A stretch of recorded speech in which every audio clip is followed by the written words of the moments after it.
Assalamualaikum warahmatullahi wabarakatuh. Di sini saya dan teman-teman saya akan mempresentasikan proposal dengan judul implementasi dan perbandingan algoritma BF dan DF dalam pencarian rute pada graf berbobot. Baik, di sini saya Sera Naomi Batubara dengan NIM 2401020077. Saya akan menjelaskan latar belakang dari judul kami ini. Nah, di sini itu dalam kehidupan sehari-hari, pencarian rute merupakan hal yang cukup penting, terutama untuk menentukan jalur tercepat menuju suatu lokasi. Hal ini juga sering kita temui pada penggunaan aplikasi navigasi atau peta digital.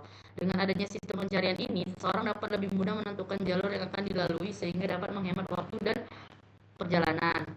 Nah, di dalam ilmu komputer juga pencarian rute ini dapat direpresentasikan menggunakan graf, yaitu struktur data yang terdiri dari node atau simpul, edge atau jalur. Setiap node ini mewakili suatu lokasi, sedangkan edge ini menunjukkan hubungan atau jalur antar lokasi tersebut. Nah, pada graf berbobot ini, setiap jalur memiliki nilai tertentu seperti jarak atau waktu tempuh yang dapat digunakan sebagai acuan dalam menentukan rute yang akan dipilih. Untuk melakukan pencarian ini, terdapat beberapa algoritma yang kami gunakan, yaitu ada Breadth First Search atau BFS dan Deep First Search DFS. Nah, BFS ini bekerja dengan cara menelusuri graf secara melebar, sedangkan DFS ini menelusuri secara mendalam pada satu jalur terlebih dahulu.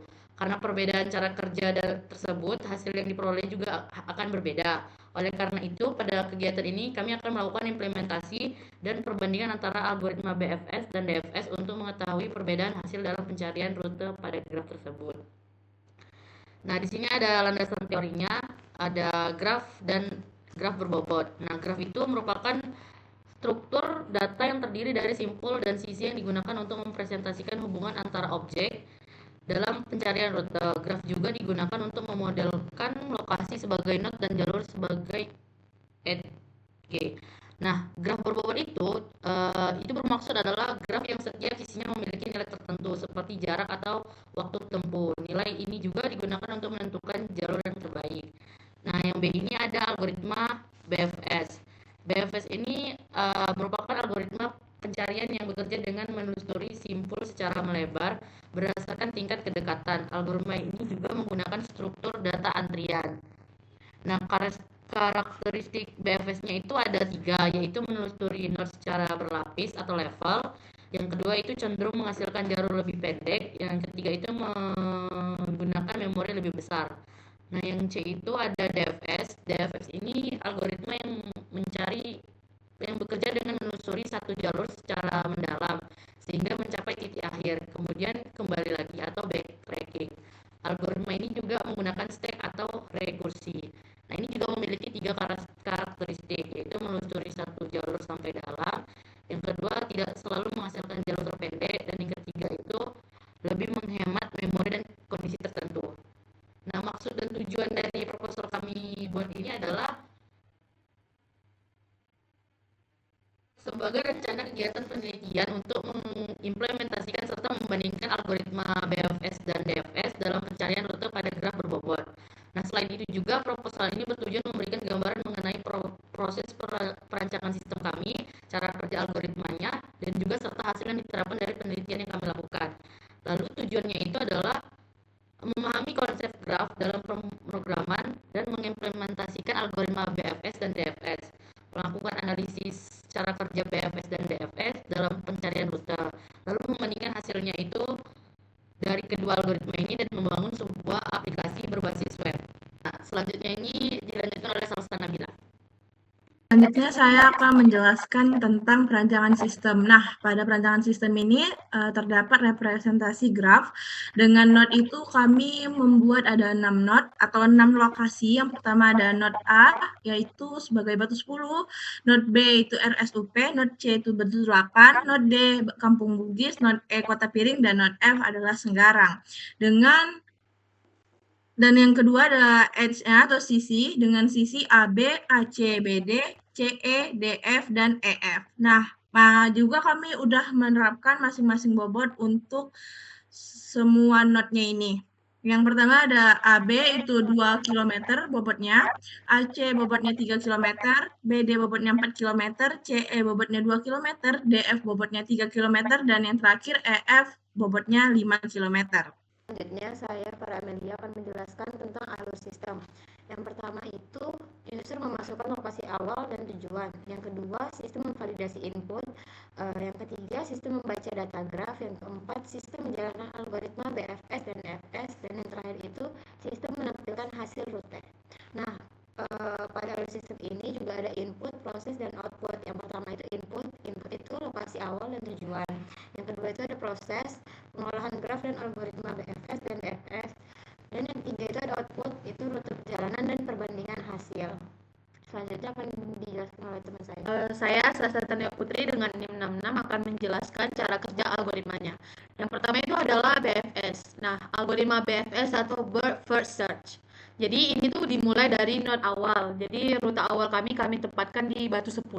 Nah, di sini itu akan menggunakan struktur data QW atau antrian yang dimana ia akan menelusuri node secara melebar dan mengunjungi semua tetangganya terlebih dahulu, kemudian berhenti saat tujuan telah ditemukan. Nah, di sini ada gambaran alur BFS-nya.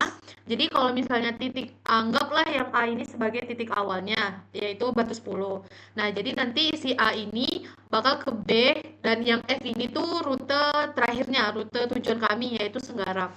Jadi nanti si A ini bisa mengambil jalur ke B, ke D, baru ke F, atau dia bisa mengambil jalur yang ke C, ke E, baru ke F.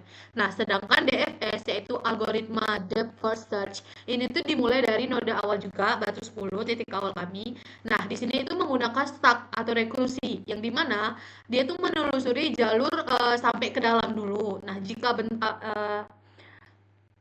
buntu, maka dia bakal kembali atau backtracking dan berhenti saat tujuan ditemukan. Nah, di sini terlihat ada garis warna merah yang saya gambarkan. Jadi ibaratkan dia tuh ke Batu 10, terus C itu ke Batu 8, E itu tuh ke Kota Piring, baru ke F ke tujuannya. Jadi kayak dia tuh kalau dia tuh hanya fokus ke satu titik. Jadi kalau misalnya dia mau ngambil rute yang sebelah kanan, otomatis yang saya tandai warna merah, berarti dia akan fokus ke situ sampai mendalam. Sedangkan kalau DFS itu dia bisa melebar kemana-mana.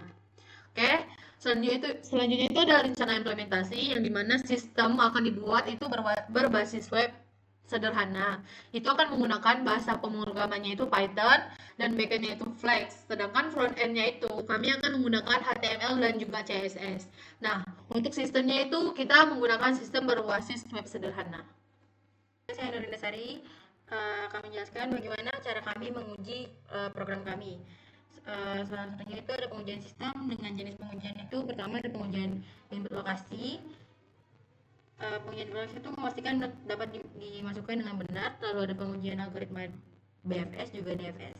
Dengan lingkup pengujian itu sendiri ada fitur input lokasi atau node, terus fitur input jalur, add dan bobot. Selanjutnya ada drop down pemilihan lokasi dari awal dan tujuan. Juga ada tombol proses BFS dan DFS, juga output hasil rute BFS dan DFS. Pengujian itu sendiri dinyatakan benar jika memenuhi kriteria yang telah kami tentukan, yaitu pertama ada sistem berjalan tanpa error, sistem berjalan tanpa error, lalu BFS dan DFS menghasilkan rute. Terakhir ada output sesuai dengan logika algoritma. Oke, yang terakhir, setelah kami melakukan perbandingan antara BFS dan DFS, kami menyimpulkan perbedaan antara kedua algoritma tersebut. Yang pertama, BFS itu bekerja secara melebar dan menghasilkan jalur lebih pendek, sedangkan DFS bekerja secara mendalam dan tidak selalu optimal. Kemudian jika BFS menggunakan memori lebih besar, sedangkan DFS lebih hemat memori. Oke, mungkin sekian yang bisa saya dan teman-teman kelompok saya presentasikan terkait proposal kami, yang dimana masing-masing dari kami itu memiliki berbagai tugas. Yang pertama itu adalah Sharon Naomi Batubara. Dia itu fokus kepada latar belakang dan juga teori-teori. Oke, selanjutnya itu ada Salsa Nabila dengan NIM 59. Dia berfokus kepada analisis graf, dan teman saya itu Farah Amelia dengan NIM 81 fokus ke perancangan sistem. Saya sendiri Sasta Tania Putri dengan NIM 66 itu bakal fokus ke implementasi algoritmanya, dan yang terakhir teman saya Indah Sari dengan NIM 80 dia itu bakal berfokus dengan pengujian dan juga tampilan yang akan kami buat. Baiklah, mungkin sampai sini saja saya dan teman-teman saya. Sekian presentasi terkait proposal dari kelompok kami. Kami akhiri dengan Assalamualaikum warahmatullahi wabarakatuh.